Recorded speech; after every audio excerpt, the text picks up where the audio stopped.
బయట పొల్లు పొల్లు వాన పడుతుంది. మా సత్తి ఏడ తిరుగుతున్నాడో ఏందో పిలుస్తానుండ్రి. సత్తి, ఓ సత్తి. సత్తికి ఏమైంది? సత్తి గిడి చూడు ఒకసారి. ఏమైంది తమ్మి గంతగానే నవ్వబడుతుంది? మస్తు జోక్ వస్తుంది కదా. ఎందుకు? ఏమైంది నీకు? అసలు జోక్ ఎవరు చెప్పారు నీకు? ఇవో నన్ను అందరు బిట్టుడోడు అంటారు కదా, నాకంటే బెట్టినోళ్ళని చూపెట్టాలా? ఇంకెవరు? మన మంగళే కదా. అవును సత్తి, ఈ నడుమ ఈ పిల్ల కొంచెం తిక్క తిక్క చేస్తుంది. ఇప్పుడు నువ్వే పెద్ద బిత్తి దానివి. నన్ను బిత్తిరిదాన్ని అంటున్నావు? మన కాదా చెప్పేది రవా బుర్రు మాట ఉరుకుతున్నావు. ఇగో తప్పైంది, నువ్వే చెప్పు ఎవలా బిత్తిరోళ్ళు? ఇగో ఊళ్ళో పోంటి ఆట కోతులు రాకుండా అంట, అడవులో పోంటి పండ్ల చెట్లు పెడతారంట వాళ్ళు. ఎవరు? అడవిలో పండ్ల చెట్టు ఎవరు పెడతారట? అసలు ఏమంటున్నావు సత్తి నువ్వు? నీకు గది కూడా తెలియదు. జోగ్రామన్న సార్ చెప్పలేడా?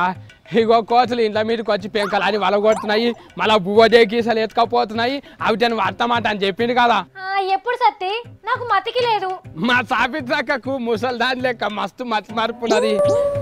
చెప్తే మళ్ళా గప్పట్ల అసెంబ్లీలో చెప్పలేడా జోగ్రామన్న సారు కావాలంటే ఈయన. మేము చండీగఢ్ కానీ హిమాచల్ ప్రదేశ్ కానీ అక్కడ కూడా గతంలో ఈ కోతుల బెడద నుంచి ఏ రకంగా వాళ్ళు చర్యలు తీసుకున్నాం, అక్కడ కూడా స్టడీ టూర్కి వెళ్ళడం జరిగింది. కరెక్టే సత్తి, కోతుల్ని ఎట్లా పట్టాలో నేర్చుకురమ్మని పక్క రాష్ట్రంలో ఆఫీసర్లను కూడా తోలుతాని చెప్పిండు అప్పట్లా. అంటే గప్పుడు చెప్పిండు, ఇప్పుడు పని షురూ చేసిండు అన్నట్టు సత్తి. ఇగో మళ్ళా అడవిలో పండ్ల చెట్లు పెడితే మళ్ళా అడవి పందులు కోతులు గుడ్డేలుగులు ఊళ్ళకి రావంటాను అంటున్నారు వాళ్ళు.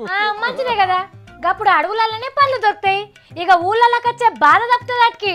బిత్తర్ సాపిట్రక్క అడవులలో పండ్లు దొరికినాయి అనుకో, కోతుల కంటే ముందుగాల మనుషులు ఊకుంటారా? ఊళ్ళల్లో ఉండే మనుషులు అడవిలో పోతారు, అడవిలో ఉండే కోతులు మళ్ళా ఊళ్ళో మీదకే వస్తాయి. గట్లెట్లయితది? ఇగో మన ఊరు పంటి గప్పట్ల అడవి ఉండే, ఇప్పుడు ఉన్నదా? అందరు చెట్లు నరికి నరికి పల్సగా చేయలేరా? కరెస్టే సత్తి, నాడున్న అడవి ఇప్పుడు లేనే లేదు. ఇక గీ టేకు చెట్ల దంద నడిపించటోళ్ళదైతే చెప్ప వశం కాదు. మళ్ళా కాదా, అడవులు నరికేస్తే గుడ్డెలుగులు పులులు ఏడ బతుకుతాయి? అవి ఉండే తావు మనం నాశనం చేసినాక మనం ఉండే తావుకు అవి రావా మళ్ళా. అబ్బా ఎంత తెలివిగల ముచ్చట చెప్పినావు సత్తి, నాకన్నా రాకపోయే ఆలోచన. అడవులను మొత్తం బయలు చేస్తున్నారు.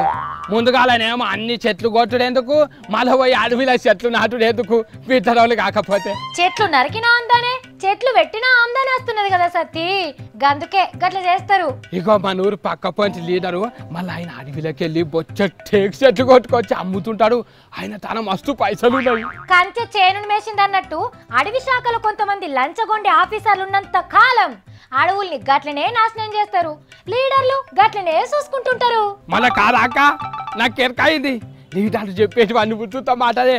ఇక అడవుల పొంటి పండ్ల చెట్లు పెట్టుడు కాదాక, ఆడ చెట్లు కొట్టిన ముందుగాల పండు రాలగొట్టాలి. చూసిండ్రా, అచ్చి నెల రోజులు కాలే మా సత్తి ఎసొంటి పాయింట్ తీస్తున్నాడో.